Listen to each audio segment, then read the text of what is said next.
मला असं वाटतं की तुम्ही पुन्हा एकदा विचार करायला हवा. मावशी, आपण जर असाच विचार करत राहिलो ना तर पृथ्वीची अवस्था बिघडून जाईल. विषय त्यापेक्षा मला असं वाटतं आपण मंजिरीशी बोलावं. आई, तू मंजिरीशी बोलतेस? मी अगं, यावेळी तू बोलणं जास्त योग्य. मी तुला नंबर लावून देतो, तू बोल. अरे पण बोल बोल.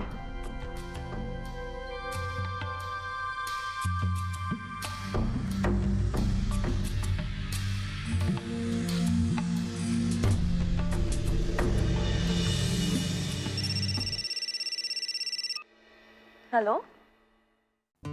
हा मंजिरी, हा ते बोल. कशी आहेस तू?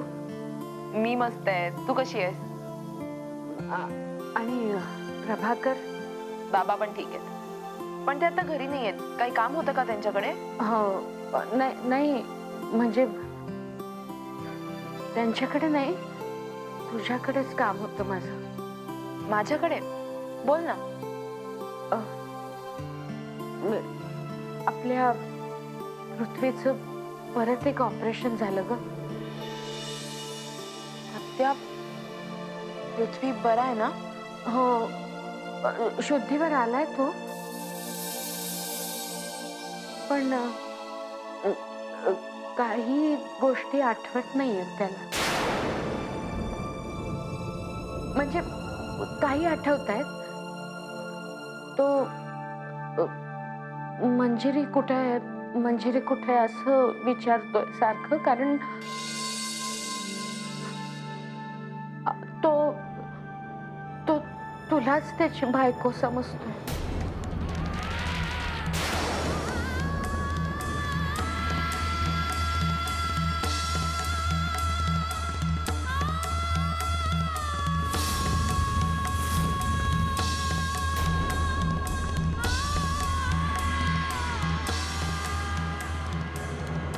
हॅलो, हॅलो मंजिरी, ऐकतेस ना? बोलत त्याची ही अवस्था खूप गंभीर आहे ग. प्लीज तू लवकरात लवकर हॉस्पिटलमध्ये आलीस तर. हो हो आत्या, मी लगेच येते.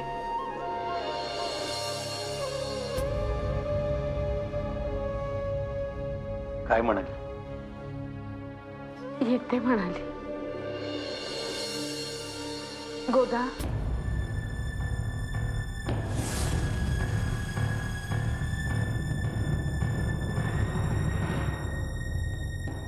मंजिरी, काय करतेस? आत्याचा फोन आला आणि लगेच निघालीस? मागचं सगळं विसरलीस? नाही पण पृथ्वी तिथे अशा अवस्थेत असताना मागेही अशीच परिस्थिती निर्माण झाली होती. त्यावेळी तू मनापासून केलं होतं सगळं, पण काय झालं? काय फळ मिळालं तुला? पण मला मनापासून वाटतं की पृथ्वीला या क्षणी माझी गरज आहे. अशात पुन्हा अडकशील, मग स्वतःला बाहेर काढणं अशक्य होईल तुझ्यासाठी. नीट विचार कर, नाही तर स्वतःचं आयुष्य उद्ध्वस्त करून टाकशील. काय करू मी? काही सुचेनासं झालंय. हॉस्पिटलमध्ये जावं की पृथ्वीला माझी गरज आहे, पण तिथे जाऊन काही कळत नाहीये मला. जावं की नको जाऊ? काय करू?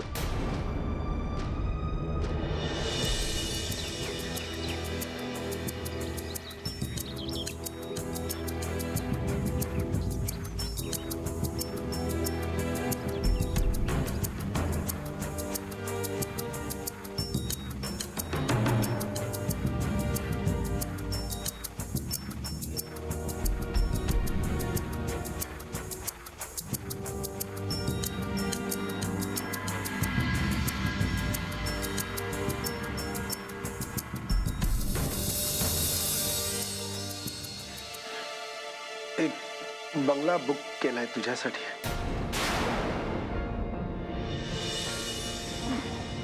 जवळच आहे. तू आजपासूनच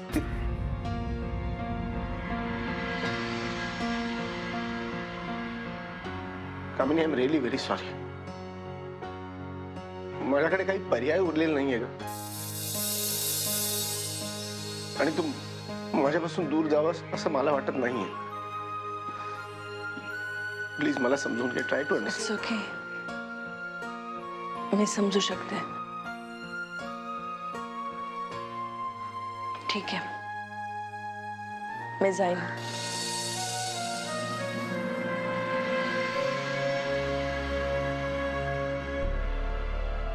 पण एका अटीवर. कोणती अट? डोंट वरी शेखर, मी तुझ्या संसाराच्या आड नक्कीच येणार नाही.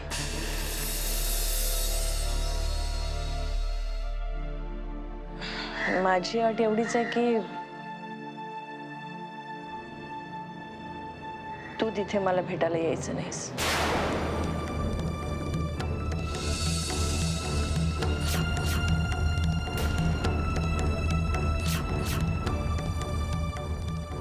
का? असं का? घर बदललं म्हणून प्रॉब्लेम सॉल्व्ह होत नाहीत ना. आपणही स्वतःला बदलायला हवं. हं? आजपासून आपल्यामध्ये कसलाही संबंध नसेल.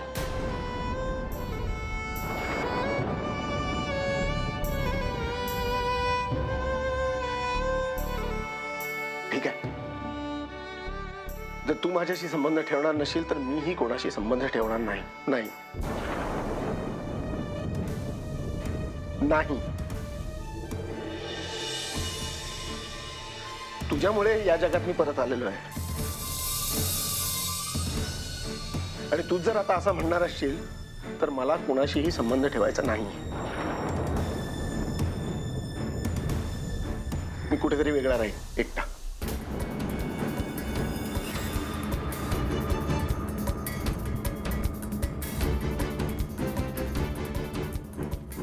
Shekhar, please try to understand.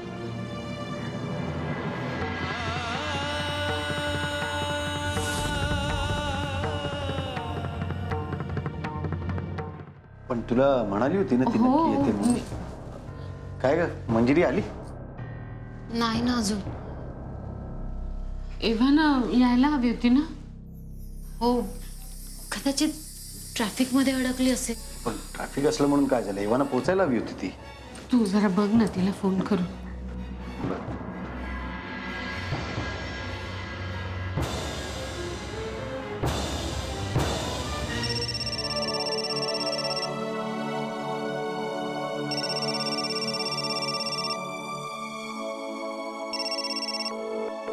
Phone वाजतोय.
हा, हॅलो मंजिरी,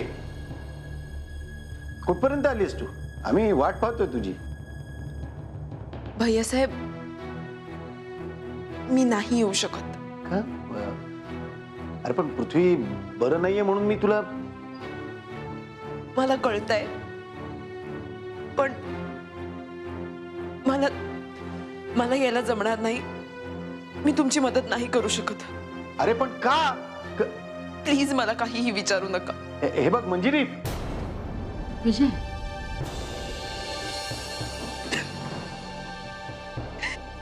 अरे काय झालं? काय म्हणाली ती? मंजिरी म्हणाली की माझ्याकडून तुम्ही कुठली अपेक्षा करू नका.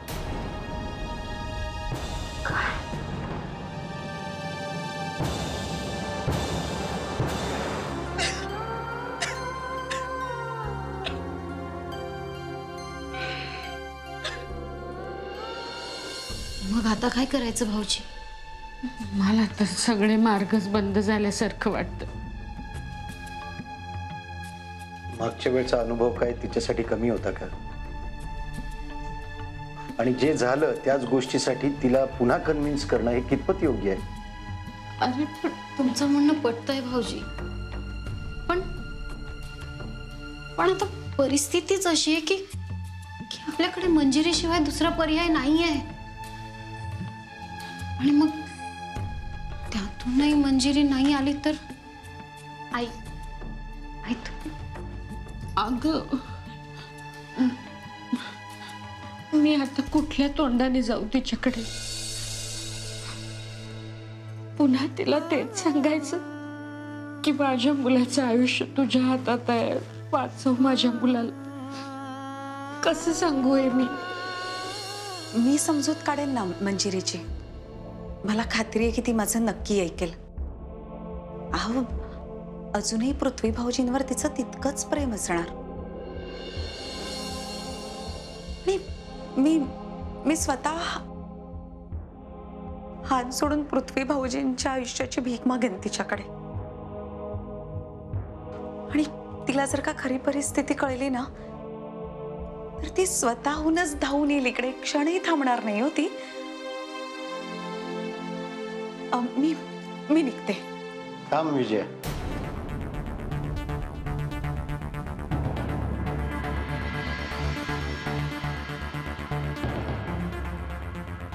मीही येतो तुझ्या बरोबर.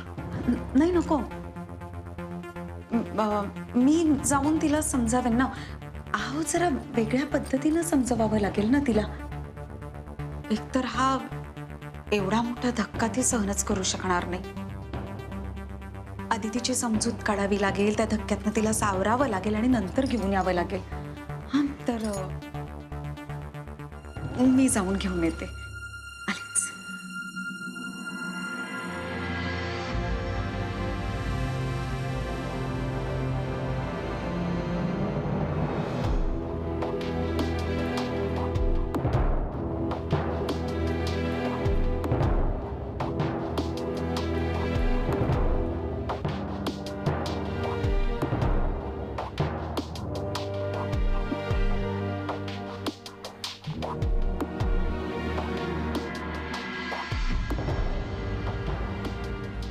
साहेब, आपल्या ड्रायव्हरचा फोन आला होता. काय?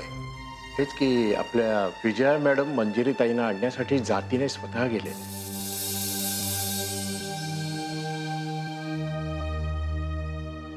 मंजिरीकडे सुनबाईला जावं लागलं याचा अर्थ मंजिरी यायला तयार नसावी. अर्थात तिचं हे वागणं साहजिकच आहे. तिने खूप केलेलं आहे आपल्या पृथ्वीकरता. आपण मात्र तिच्याकरता काही करू शकलो नाही. आम्ही काही करू शकलो नाही.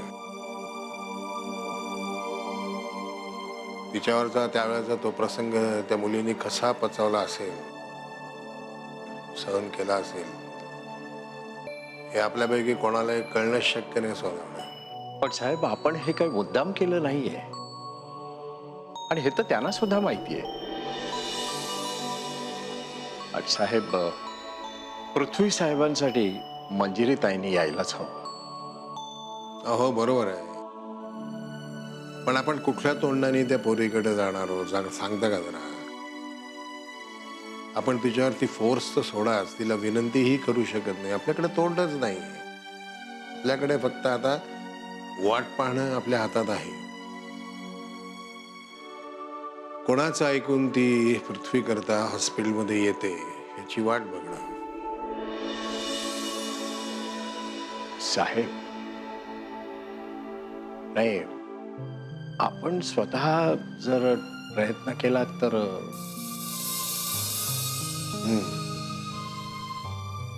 आलीच तशी वेळ तर आम्ही तेही करू.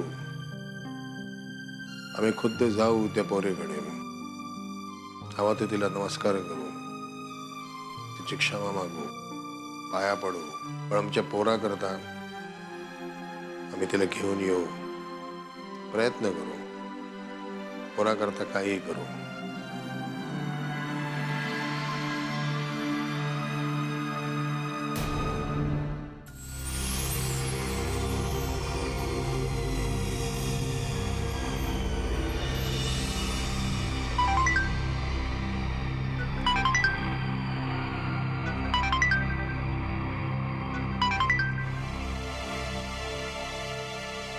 बोल प्रभाकर. मला जरा मंथराविषयी बोलायचं होतं तुमच्याशी. आत्ता आणि फोनवर? आबा, ही मंथरा आपण समजतो त्यापेक्षा एक पाऊल पुढची आहे. असं म्हणजे? म्हणजे आज तिच्याकडे कमिशनर गेले होते. काहीतरी शिस्त आहे आबा. मंथराकडे कमिशनर गेला होता? प्रभाकर मला एक सांग, त्या बाईकडे कमिशनर गेला होता हे तुला कसं काय कळलं?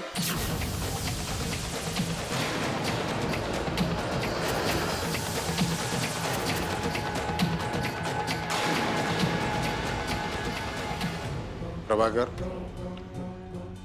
आम्ही तुला काहीतरी विचारतो. विचारलं, कमिशनर मंथरा या बाईकडे गेला होता ही बातमी तुला कशी काय कळली? आबा, मला तिचा फोन आला होता की भेटायला ये म्हणून. तिचा फोन आला आणि तू गेलास भेटायला? नाही नाही नाही, मी अजिबात गेलो नाही. मी तिला सांगितलं की मी येणार नाही बिलकुल. तर तिनं मला विकत घ्यायला पैशाची बॅग पाठवली. मग? नाही, ती नाही घेतले ते पैसे. बरं. आबा, मी तिला हेच सांगायला गेलो होतो की मला पुन्हा फोन करत जाऊ नकोस. अच्छा, मग हे तुला तिला फोनवरून सांगता आलं असतं प्रभाकर, का नाही? हो आबा, पण तिनं मंजिरीलाही फोन केला होता म्हणून मग मी. सगळ्या गोष्टी ज्या काय मी ऐकतोय, तू काय जे सांगतोयस काय बाहेरून कळतंय, यावरती आम्हाला जरा विचार करायला अवधी पाहिजे.